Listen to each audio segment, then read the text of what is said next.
Hello guys, welcome back to my YouTube channel set time bound goal. This is your Sandeep भैया और this is the most important thing.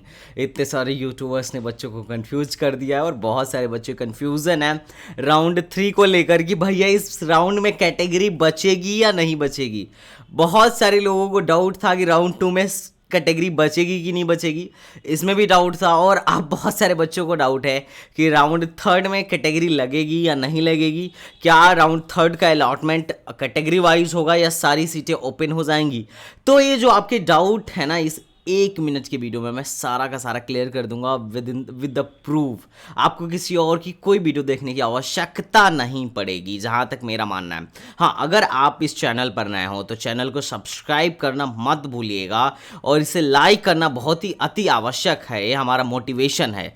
Okay, तो चलिए मैं पहले आपको बताता हूँ कि सीट का कन्वर्जन कैसे होगा। It's a important thing. Second round में सीट का कन्वर्जन क्या था और थर्ड राउंड में सीट का कन्वर्जन कैसे होने वाला है, I will tell you each and everything. तो वीडियो में बने रहिए। तो चलिए शुरू करते हैं।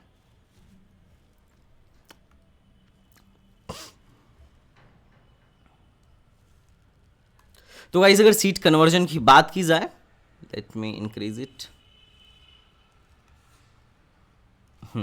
सो गाइस, अगर सीट कन्वर्जन की बात किया जाए तो देखिए दो तरीके, जो हमारे यहाँ सीटों का आरक्षण होता है दो तरीके का होता है, एक वर्टिकल रिजर्वेशन और एक हॉरिजॉन्टल रिजर्वेशन। अभी जो होता है कैटेगरी होता है, वर्टिकल रिजर्वेशन में कैटेगरी होता है और हॉरिजॉन्टल रिजर्वेशन में सब कैटेगरी होता है। कैटेगरी में क्या है, SC ST OBC, और इसमें क्या है, UP freedom fighter, UP arm forces, UP handicapped and UP girl. These are some sub category. अब ऐसा है कि कोई मान लीजिए ओबीसी वाला है, एक उसकी कैटेगरी है, उसके पास कोई भी सब कैटेगरी हो सकती है। मान लीजिए ओबीसी गर्ल हो सकता है, या ओबीसी फ्रीडम फाइटर हो सकता है, या ओबीसी आर्म फोर्सेस हो सकता है। तो ये मामला रहता है कि किसी भी कैटेगरी वाले के पास एक सब कैटेगरी हो सकती है।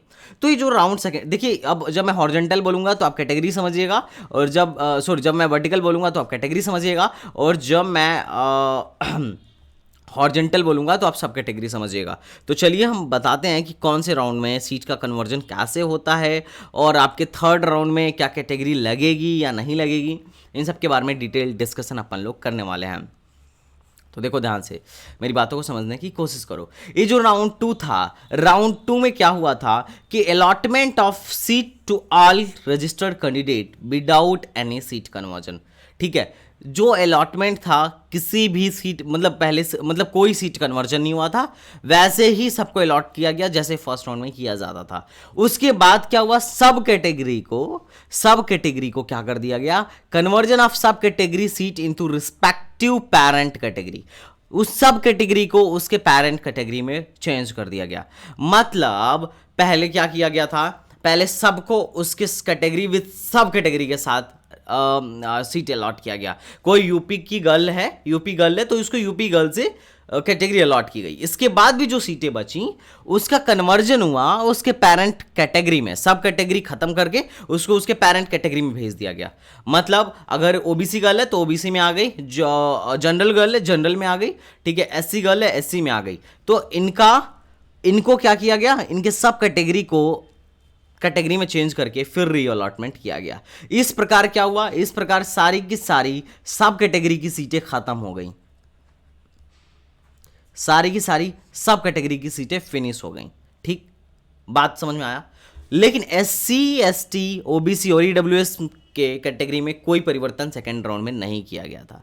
अब क्या है, अब सेकेंड राउंड में मामला क्या है, सेकेंड राउंड में मामला कुछ ऐसा है कि सब कैटेगरी खत्म हो चुकी है। जिसकी भी जो सब कैटेगरी थी, अगर गर्ल है तो अब वो जनरल, मतलब अगर वो गर्ल है तो अब मेल ट्रीट की जाएगी, कोई अब कैटेगरी नहीं है, अब वरदान खत्म। अब थर्ड राउंड में क्या होने वाला है, थर्ड राउंड में कुछ नहीं होने वाला है। सारे के सारे रजिस्टर्ड कैंडिडेट का कोई सीट कन्वर्जन नहीं होगा, कोई रिजर्वेशन का कन्वर्जन नहीं होगा। मतलब अगर आप ओबीसी हैं तो ओबीसी कोटे वाली सीट इस बार आपको मिलेगी। आपको घबराना नहीं है, आपकी कैटेगरी खत्म नहीं हो रही है। ये ध्यान से सुनो जो मैं बोल रहा हूं, कैटेगरी किसी की कोई खत्म नहीं हो रही है इस राउंड में। ना तो ओबीसी की कैटेगरी खत्म हो रही है, ना जनरल की कैटेगरी, मतलब ना एससी की कैटेगरी खत्म हो रही है, ना एसटी की खत्म हो रही है।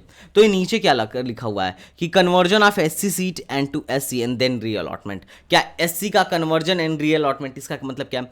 अब इसके देखो मतलब ये है कि सारे एसटी कैंडिडेट तो पार्टिसिपेट कर नहीं रहे होंगे, जितनी सीट होती है उससे कम ही एसटी ये देखा जाता है मोस्टली कि एसटी भाइयों की जितनी सीट है उससे कम ही लोग पार्टिसिपेट करते हैं। तो मान लो पहले राउंड तीसरे राउंड में सबको कैटेगरी के अनुसार बांट दिया गया, लेकिन एससी कैंडिडेट पड़ गए कम। अब एसटी कैंडिडेट के क्या सीट को छोड़ दिया जाए अगले राउंड के लिए, क्योंकि अगले राउंड में सब ओपन करना है तो छोड़ा नहीं जा सकता ना। तो उनके सीट को एससी में अब कन्वर्ट कर देंगे, एसटी के सीट को एससी में कन्वर्ट करेंगे, फिर रीअलॉटमेंट करेंगे। अब एससी वालों की इस प्रकार से सीट बढ़ जाएगी। जो एसटी भाई की सीट थी वो भी एससी में चली गई, क्योंकि अब एसटी का कोई कैंडिडेट ही नहीं बचा। इसी प्रकार मान लो ऐसा हो गया कि एससी की भी सीट अगर बच जाए तो उसको ओपन में भेज देंगे, और अगर ओबीसी की सीट बच गई तो उसको भी ओपन में भेज देंगे और रीअलॉटमेंट करेंगे। इसका मतलब कहीं से भी ये नहीं है कि तीसरे राउंड में तुम्हारी कैटेगरी खत्म हो गई ना, सबको उसके कैटेगरी से पहले अलॉटमेंट होगा, लेकिन उसके बाद भी अगर कैटेगरी की सीटें बचती हैं तो उसको ओपन में भेजा जाएगा, क्योंकि चौथे राउंड में सब ओपन होना है। चौथे राउंड में कोई कैटेगरी नहीं लगेगी, कोई सब कैटेगरी नहीं लगेगी, सारा ओपन में होगा, सारे लोग जनरल में फाइट करेंगे। तो इसीलिए मैं बोलता हूं सबसे ज्यादा फायदा इसमें होने वाला है, और जनरल वालों को सबसे ज्यादा फायदा चौथे में होने वाला है। इसमें क्या हुआ ना कि लड़कियों की सीट भी तुमने ले ली। अगर कैटेगरी पेरेंट कैटेगरी वालों को फायदा है कि सारी सब कैटेगरी खत्म, लड़कियों की सीट भी तुमने ले ली, फ्रीडम फाइटर की सीट भी तुमने ले ली, जितनी सीटें बची थी सब तुमने ले लिया। लेकिन अब इसके बाद जनरल वालों को चौथे में फायदा होगा कि सबकी सीट उन्होंने ले ली, सब जनरल में फाइट करेंगे। तो ये मैं बता रहा हूं कि ओबीसी बीसी इन सबको ओपन में भेज दिया जाएगा एंड देन रीअलॉटमेंट होगा।